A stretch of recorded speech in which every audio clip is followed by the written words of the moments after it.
लहान असो किंवा मोठं, घरात काही नवीन आणलं, नवीन केलं की 2-4 दिवस त्याला नादी लागतातच. तसंच काहीसं ह्या दोघींचं झालं होतं.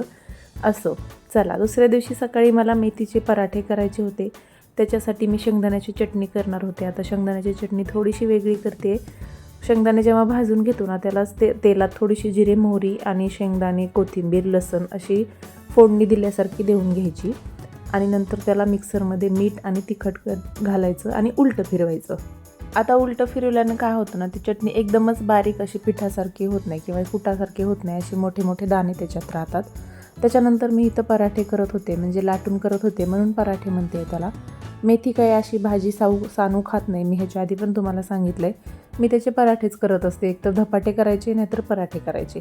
मग दह्यासोबत किंवा चटणीसोबत ती खूप छान खाते आणि सगळ्यांनाच आमच्या घरात ते आवडतात. आता सानू शाळेत जायच्या आधी रोज साऊचं असतं की दीदी माझ्यासोबत भांडे खेळणार आणि सोबत तिचं जेवण पण चाललेलं असतं.